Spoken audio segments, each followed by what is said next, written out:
السلام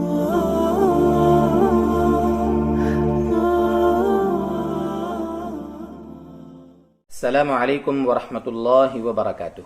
محترم و مکرم ناظرین و سامعین، ہمارے بہت سے ساتھیوں نے، خاص طور سے وہ ساتھی جن کی دکانیں ہیں یا جن کے سیل ہیں، کپڑے کے ہوں یا کسی بھی چیز کے، انہوں نے ابھی لاک ڈاؤن کی وجہ سے ایک مسئلہ کافی پوچھا۔ وہ یہ کہ یہ لاک ڈاؤن جو ایک غیر معمولی صورتحال ہے، تو ایسی صورت میں 1 مہینہ 2 مہینہ دکانیں بند کیے ہوئے ہو چکے ہیں، تو ایسی صورت میں جو ملازمین ہیں ان کی تنخواہوں کا کیا مسئلہ ہے؟ سروس والے لوگ ہوتے ہیں، بعض موقع پر 15 ہزار 20 ہزار روپے ان کی سیلری ہوتی ہے، تنخواہیں ہوتی ہے، تو ایسے حالات میں ان کی سیلری کا کیا کیا جائے؟ یا اسی طریقے سے جو کرایہ دار ہوتے ہیں، 50 ہزار روپے، کہیں کہیں پر اس سے بھی زیادہ قیمت پر انہوں نے دکانیں کرائے سے لی ہوتی ہیں، تو اب دکانیں تو بند تھی، ایسی صورت میں ان کے کرائے کا کیا کیا جائے؟ اس طریقے سے کچھ یہ 2-3 مسائل ہیں، اس بارے میں ہم آپ سے کچھ مشورہ دیں گے، خاص طور سے ہمارے جو دوست ہیں، ہمارے محبت رکھنے والے ساتھی ہیں، ان سے ہم اس سلسلے میں مشورہ دیں گے۔ مشورہ یہ ہے کہ یہ جو اسلام میں مالک اور مزدور کا جو تعلق ہے، وہ ایک محبت، اخوت، بھائی چارگی، مدارات اور غمخواری کا ہے۔ یعنی سیٹھ جو ہے وہ اپنے مالک، اپنے نوکر کے ساتھ اچھا سلوک کرے ہر اعتبار سے، اور نوکر جو ہے وہ اپنے سیٹھ کے ساتھ وفاداری کا اور اس کے ساتھ محبت کا اور اس کو راحت پہنچانے کی ہر ممکن کوشش کرے۔ یہ اسلامی تعلیمات ہیں۔ اب ایسی صورت میں مزدوروں کو کیا پوری اجرت دی جاوے؟ کیا وہ پوری مزدوری کے حقدار ہوں گے؟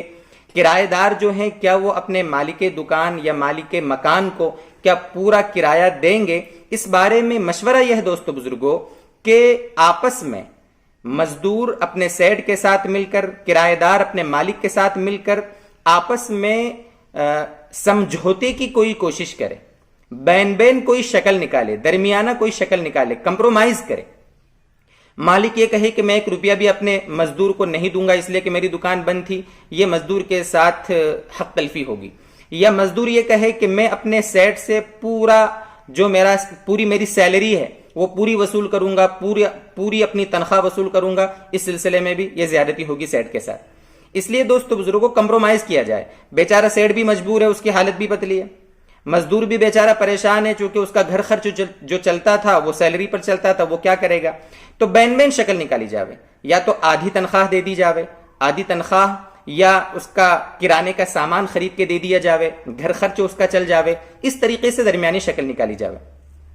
چونکہ یہ غیر معمولی صورتحال ہے دوستو بزرگوں، ایسی حالتیں پہلے پیش آئی ہی نہیں کہ فقہا ان کے بارے میں کتابوں میں لکھیں۔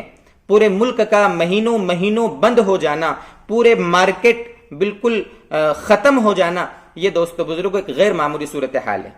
بس جتنا آپس میں محبت کے ساتھ اور مل جل کر سمجھوتے کے ساتھ اس میں کر لیا جائے، بس وہی مناسب ہے، یہی ہم کہیں گے۔ اچھا، ایسی صورت میں بعض صوبوں میں، جیسے تلنگانہ کے بارے میں ہمیں معلوم ہوا، مہاراشٹر کے بارے میں معلوم ہوا کہ وہاں کے جو وزیر اعلیٰ ہیں انہوں نے خاص طور سے مالک کو، چاہے وہ دکان کا مالک ہو، مکان کا مالک ہو، اس کو حکم دیا کہ بھئی 3 ماہ کا کرایہ داروں سے کرایہ وصول نہ کیا جاوے۔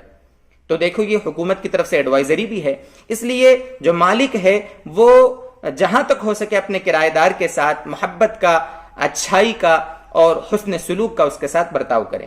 یہاں ایک مسئلہ یہ بھی ہے کہ جو مزدور ہیں، چونکہ عام طور پر جو مزدوری کرتے ہیں وہ غریب لوگ ہوتے ہیں، تو مالک بعض موقع پر ایسا سننے میں آ رہا ہے کہ وہ اپنے مزدوروں کو زکوٰۃ دے رہے ہیں۔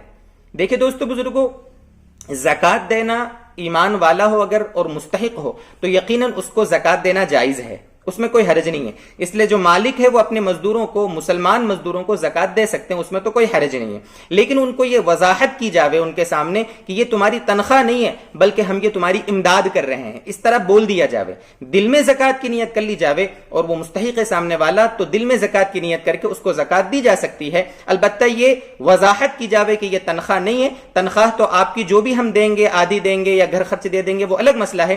ہاں البتہ مسلمان مزدور کو، مستحق کو زکوٰۃ دی جا سکتی ہے، اس میں کوئی حرج نہیں ہے۔ یہ صرف ایک مشورہ ہے، مزید تفصیلات آپ اپنے مقامی علماء سے بیٹھ کر ساری باتیں بتا کر پوری نوعیت، چونکہ مزدوروں کی کئی قسمیں ہوتی ہے، الگ الگ حالتیں ہوتی ہے، اس وجہ سے جو تفصیلی احکام اپنے علماء سے معلوم کر لیں۔ البتہ یہ ایک مشورہ ہے جو شریعت کی روشنی میں اور علماء کے مشورے سے آپ کے سامنے پیش کیا جا رہا ہے۔ یہ مشورہ خاص طور سے ہم نے 2-3 علماء کرام نے بیٹھ کر اس پر مشورہ کیا تھا، وہ بات آپ کے سامنے ہم پیش کر رہے ہیں کہ اس میں کمپرومائز کی کوئی شکل نکالی جاوے کسی بھی طریقے سے، تاکہ آپس میں ان کی محبتیں بنی رہیں اور لاک ڈاؤن کھلنے کے بعد بھی یہ دکان والے اور جو مزدور ہیں ان کے معاملات آگے خوش استواری کے ساتھ چلتے رہیں۔ اللہ تبارک و تعالی ہمیں مزید سمجھائے، عمل کی توفیق دے۔ وآخر دعوانا ان الحمد للہ رب العالمین۔